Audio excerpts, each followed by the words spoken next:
Harka fuula daawwattootaa fi hordoftoota bilisootii fi ashamaa akkam jirtu. Egaa kun qophii gaaffii fi deebii keenya kan guyyaa har'aati. Qophii gaaffii fi deebii keenya kan guyyaa har'aa irratti keessummaa nama tokko qabannee isiniif dhiyaannee jirra. Egaa hamma xumura sagantaa keenyatti nu faana turaan affeerraa qooti.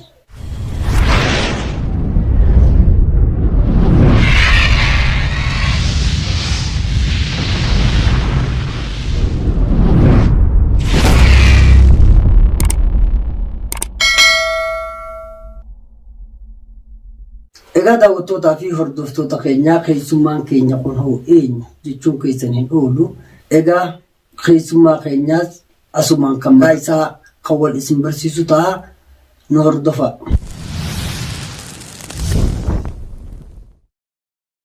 Tolee baga nagaa waamichaa keenya kabajjee istiidiyoo bilisootiifitti nu argamte. Egaa keessummoota keenya yookaan daawwattootaa fi hordoftoota keenyaan akka maqaa kee wal bartanii isiniin jedhu. Duraan dursee isinilleen affeeruu keessaniif baay'ee isin galateeffanna. Warri Bilisoo TV galatoomaa nu affeeruu keessaniif isin.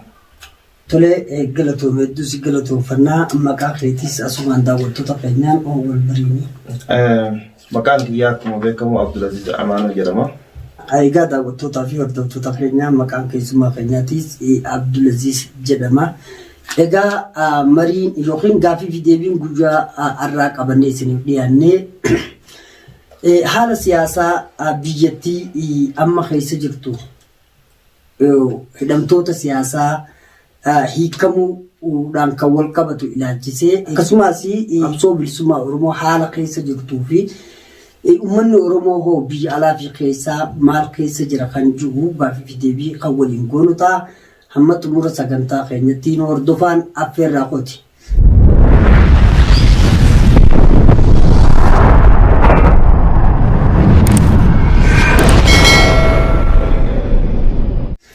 Toleegaa Abdulaziz keenya meegaa amma asumaan karaa gaaffii fi deebii keenyatti deebina. Egaa haalonni biyyattii keessa deemu keessattuu biyya teenya san keessa deemaa jiru haala gaayyaaddeessaadha. Mee haala siyaasaa haalli siyaasaa biyyattiin keenya amma keessa jirtu hiikamuu hidhamtoota siyaasaatiin wal qabatee egaa maal fakkaata?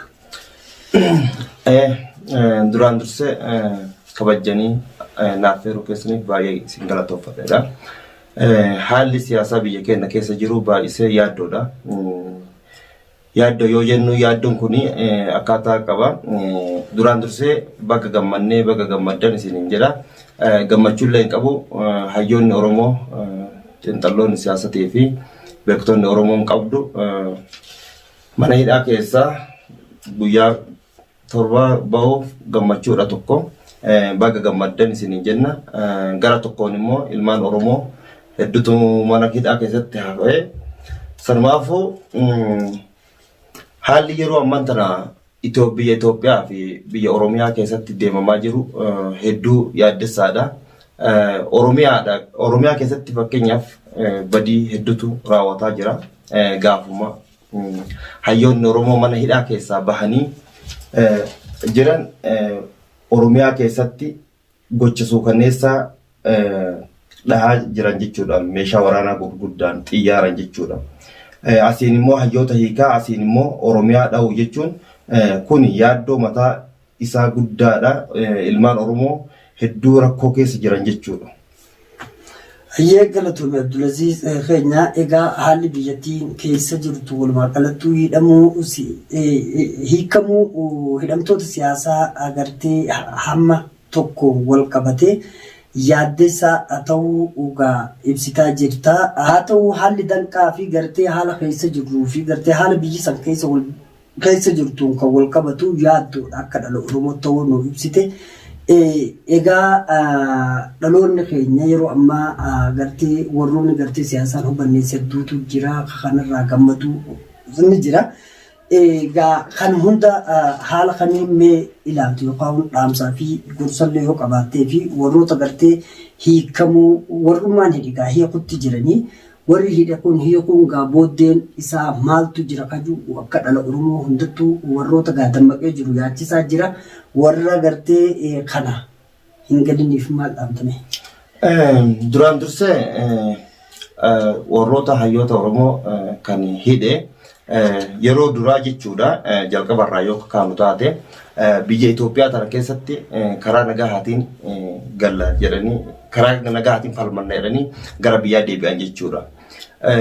Haalli karaa nagahaatiin galame sun ta'uu dinnaan mootummaan akkaataa akeenni isaan ittiin deemuuf akkaataa mootummaan ittiin deemuu fi akkaataa warroonni waa barate biyya tana bilisoomte fi hin bilisoomne irratti fakkeenyaaf Jawaar Mohaammed fa'aa fudhannu biyya tana keessatti qabsoo guddaa kan fide sanii fi qabsoo Oromoon jalqabarraa fidde jechuudha ka Abiyyiin fa'aa gara aangootti ol fide.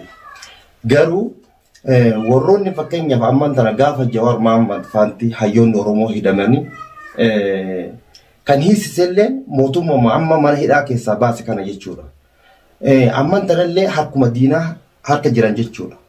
Kanaafuu namoonni yeroo ammaa tana Oromoon gocha gammachuun akkuma jirutti ta'ee yeroo ammaa tana miira hamaa keessa seenuun miira gammachuu tokko keessa seenuun an akka kiyyatti baay'ee na yaachisa jechuudha. Maaliif yoo jenne yeroo duraa maaliif hidhee har'an tana sababa tokko malee waraqaa tokko malee damaanaa tokko malee bakka bu'aa tokko malee baase jechuudha.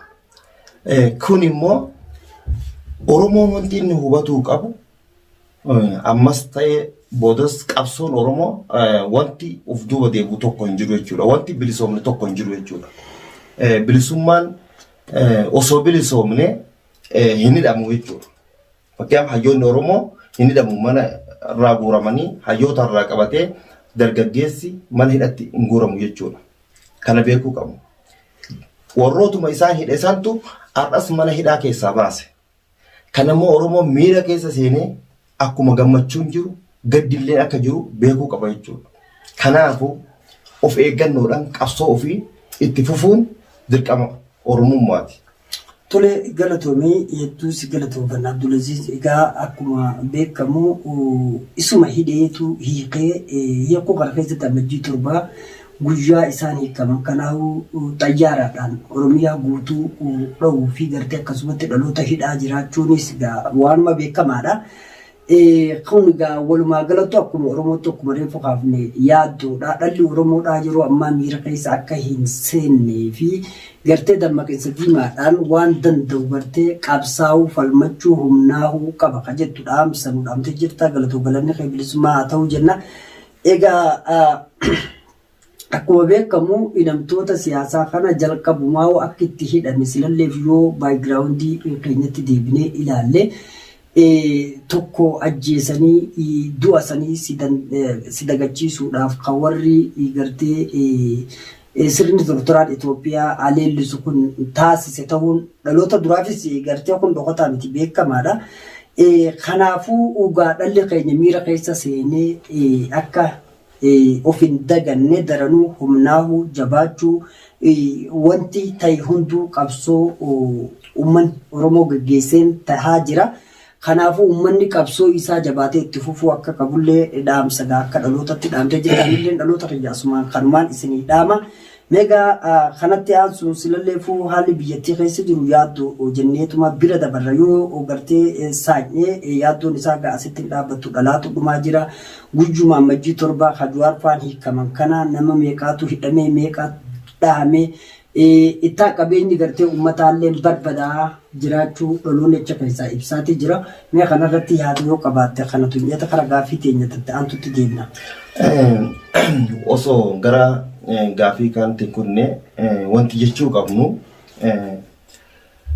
fakkeenyaaf araara biyyoolessaa jedhanii tokko wanti dhiibbaa biyyoota alaatirraa ta'e dhiibbaa qabsoon Oromootii fi asiin ga'ee qabsoo Oromoo yoo jennu muddamsiisa keessa jira jechuudha. Ammaan tana mootummaan gabroonfataan biyya qabate kun muddama keessa jira jechuudha.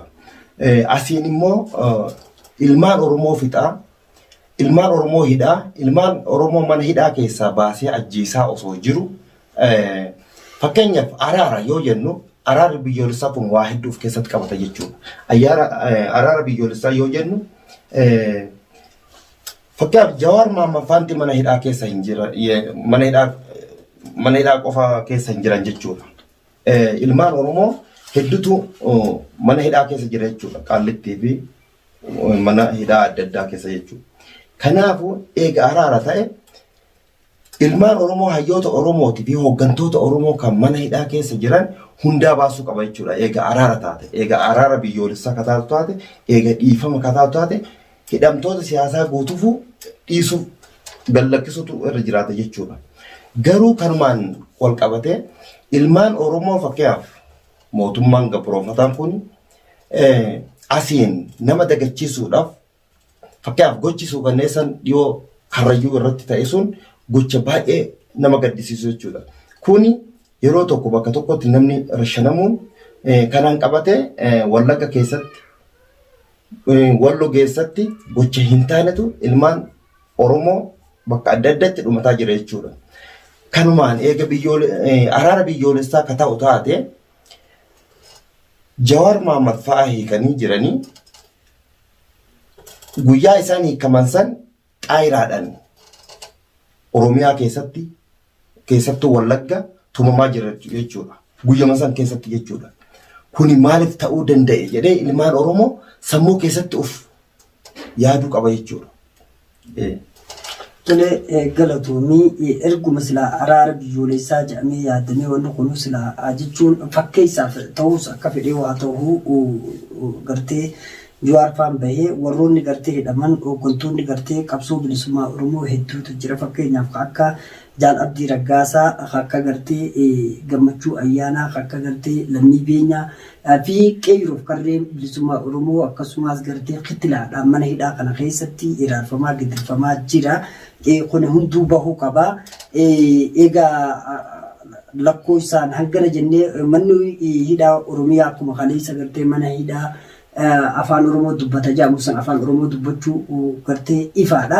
Kana qofa osoo hin taane hiraarsaa fi gidirsa gartee ilmaan Oromoo irratti deemu goleewwan Oromiyaa hunduma dabalatee Walloo, Wallaggaa gartee Boorana, Gujii, Arsii, Baalee akkasuma gartee Karrayyuu hanga Harargee walumaa galatti goleewwan Oromiyaa hunda keessatti iraarfama deemu kana dhaabamuudha qaba. Isa jedhamu kanaas gaaf keessatti haammata. Galatoomii dhuguma osuma jedhama araarri biyyoolessaa kana gartee warroota fakkeessaaf hojjetan kana biratti silaa jedhamee guutuma gartee ilmaan Oromoo san hidhaadhaa bahee araarri biyyoolessaa kun jara fakkeessaa kana biratti gartee fudhatamanii qaba. Hojiirra nu oolchan jettee wanti yaaddu ni jira. Kuni warsuun faayidaa hin qabu jechuudha. Osoo ka ta'u taate, osoo ka biyyaa fi yaaddu taate mootummaan ammaan tana biyya bulchu kun maqaa fi malee biyyi babbaddeerti jechuudha. Biyyi Itoophiyaa diinagdeedhaan kuftee jirti. Yeroo ammaa tana waraana jechuudha. Oromiyaan guutuun kutaa naannoo osoo hin taane wanti Oromoo ta'e daangaan Oromiyaa kutaa 11ffaa qabdu guutuun ilmaan Oromoo lolarra jira jechuudha. Ajjeefamaa jira, reebamaa jira, mana hidhaa keessaa baasanii ajjeesaa jiran.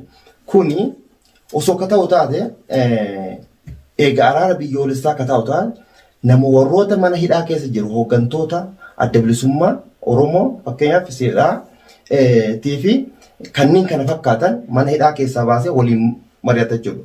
Kuni araara biyyoolessaa tokko wanti isaan gaggeessan tokko hin jiru. Gaggeessuuf deemanillee hin jiru jechuudha. Kuni ilmaan Oromoo dagachiisuudha. Asiin nama fixaa, asiin nama ajjeesaa, asiin nama qeerraa buqqisaa, daangaa irraa buqqisaa, asiin immoo hooggantoota Oromoo kana baasuun Oromoon immoo gara argetti jijjiga. Kanaafu ka baasilleen isa, ka hidhulleen isa, ka ajjeesulleen isa jechuudha. Kanaafu wanti araara biyyoolessaa jedhamee garraggeeffamu yaani ragga'u tokko himaan jiru jechuudha. Kuni uummata Oromoo sobuudha. Uummata Oromoo sobuu yoo jennu uummanni Oromoo gara lamatti ilaaluu qaba. Hayyoonni Oromoo kun bahan baga Rabbi nagaan baase gammachuudha. Garuu ilmaan Oromoo kun nuti maal gochuu qabna jedhee hawaasni Oromoo of laaluu qaba. Hayyoonni Oromoo laaluu qaba.